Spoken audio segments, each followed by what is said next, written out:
Hey everybody, it's Jason Blaha here, and once again it is time for a deadlift session. But a quick reminder for those of you who watch these videos, please remember to click like down below. It'd be greatly appreciated.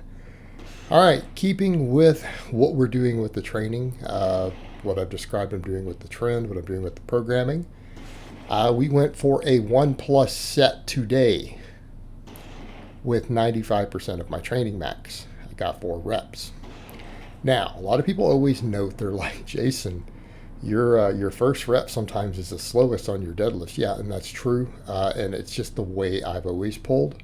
It's always been that way. And really, it's hamstrings. My hamstrings seem to sometimes really limit that first pull. One reason I train them so hard, which you guys will see today with the glute ham raises, we train the hamstrings super hard because they are my limit. In other words, my max deadlifts at this point, as far as the ability to exert force, are dependent on my hamstrings. Now, my grip can sometimes be the limit, right? My grip can be a limiting factor. But when we come to the actual bar speed and the force production, it does tend to be hamstrings for me. And if you guys notice where I tend to slow, we watch the first rep coming up here. Notice where I slow is hamstrings. I pop off the floor quick. Right there, it tends to slow right around the knee. That's my hamstrings. And then after that, I'm pull fast. So I've got to keep building them up. And it does worry me a little bit when it comes to comps because in meets, we pull a single. But considering I pulled 625 without peaking at that charity event, walking in peaked, pulling more than 625 is not going to be a problem. Like, we're closer to peaked now.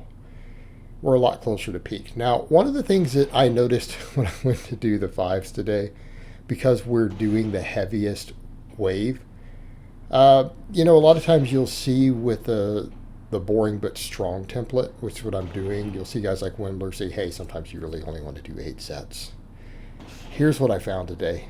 I felt shattered after about the 3rd set. So I'm like, look, let's just treat it as first set last. It would be the heaviest week in a first set last wave. So I just did a 5x5 with this. And it was challenging. Like, my hamstrings, my back, all that were lit up. Really, my hamstrings felt it a lot. Like the posterior chain. And after that peak set, my posterior chain knew it got hit hard. And I felt it when I did the glute ham raises. And I had a break between. I did pull-ups in between to give my hamstrings a break before we got to those, and there was definitely noticing things like my hip. I had to adjust my position a little on the glute ham raise. My hip was just throbbing. And it's just the workloads involved. But the other thing is I'm still cutting, right?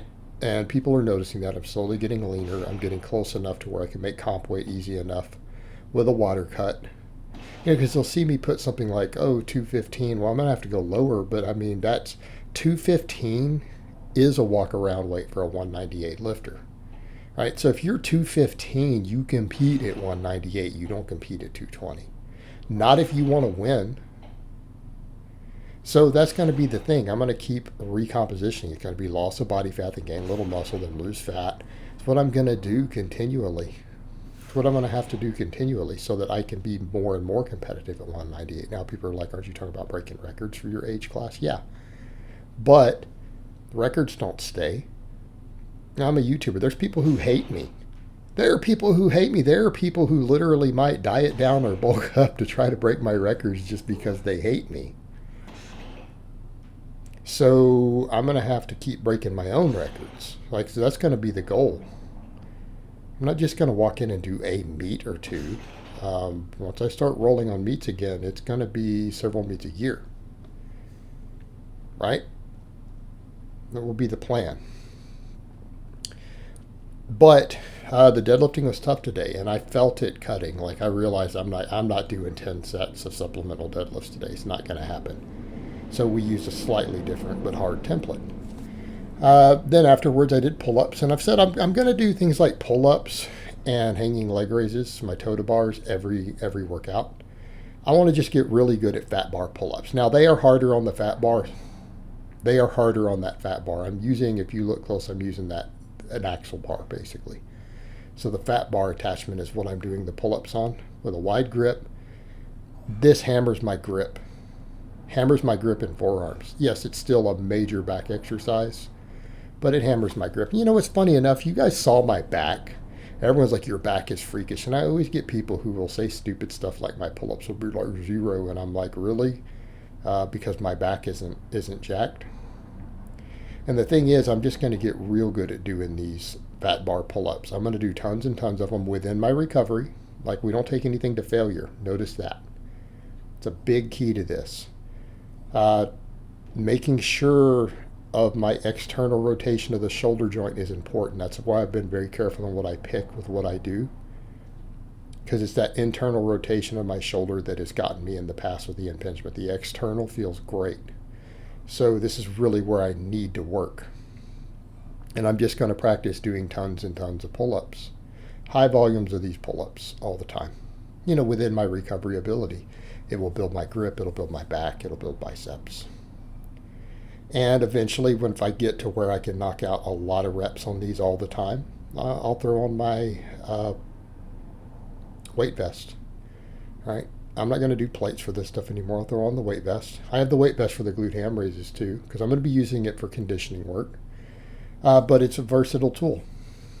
But for now, you know, I need to keep doing these. But if I keep cutting and I keep getting stronger and I do tons of pull-ups, I'll get strong at pull-ups again. I'll get real strong at pull-ups. And I'll eventually have to start adding weight unless I want to do a bunch of sets of 20. Which, you know, again, we might want to get to that point. That might be the point I need to get to where when I can do 5 sets of 20, we add weight. But for now, again, the other trend, a lot of calisthenic work after my barbell lifts.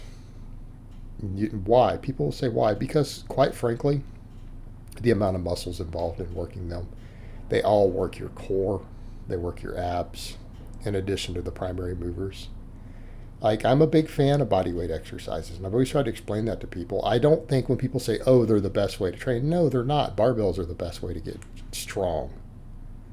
But if you're trying to just add extra muscle and accessory work and get thicker, calisthenics are amazing supplemental work, and that's what you're seeing here. You're seeing me do pull-ups, to include ham raises, doing toe-to bars. But I did a bunch of heavy deadlifting first, and that's the difference. Just like yesterday, we did a bunch of overhead pressing first. A lot of overhead pressing. We do the barbell work. Then you do the calisthenics for volume. It's supplemental lifts. Because they are some of the best supplemental lifts. They're not the best primary training modality. They really aren't. And anyone who tries to tell you they are is being ridiculous. Because you really can't go that heavy as safely. They're higher risk movements. You're never going to develop the best maximum strength development. But if you're trying to just get athletic and thicker for supplemental work, they're phenomenal.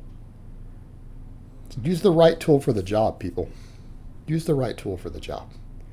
But in this case, I did my 5x10 glute ham raises on a hard setting. Build those hamstrings, build the low back. All right? So, but what did we do with the pull-ups? Think about it in terms of building a deadlift. Pull-ups will build a deadlift. Glute ham raises will build a deadlift. A glute ham raise addresses my biggest weakness. Those fat bar pull-ups address my other big weakness. What are my 2 weak links? Grip, hamstrings. Honestly, grip and hamstrings are the only thing holding me back from a 700 deadlift. Well, these 2 movements address them. While working the other muscles too, because the low back's getting worked here a little bit. Glutes get worked. On the pull-ups, your lats, your traps, all that stuff's getting worked. These are deadlift builders. But in this case, they work really well for my weak links. So I'm going to do a lot of them. And like I said, I want to live on pull-ups. I think those fat bar pull-ups bring so much to the table, and they're one of the exercises my shoulders seem to really like. And again, it has to do with the shoulder rotation involved. Okay, so the shoulder health is going to be a big thing for me moving forward. I'm not sure that I'd be able to do dips, by the way, so much. I messed with them yesterday. That's the one thing that slightly aggravated me. I may have to not do dips. I'll just have to do band press downs. But the fat bar presses were great. pull-ups are great. In fact, the pull-ups tend to alleviate inflammation in my shoulder. The fat bar wants to, with the wider grip. So if it's been hurting at all, they seem to make it go away. And again, there's some specific things happening with shoulder rotation. I'm not going to lie, the leg raises were super hard today. I struggled with these. After deadlifting and other stuff, my abs were trashed. And I've done so many of these this week, but the same thing, I'm going to live on these. I need my abs, I need my hip flexors to be maximally strong. Again, great lift for it, but as you guys can see, these were super hard for me today. They were super hard. But this is my last day where I'm going to do multiple of them this week.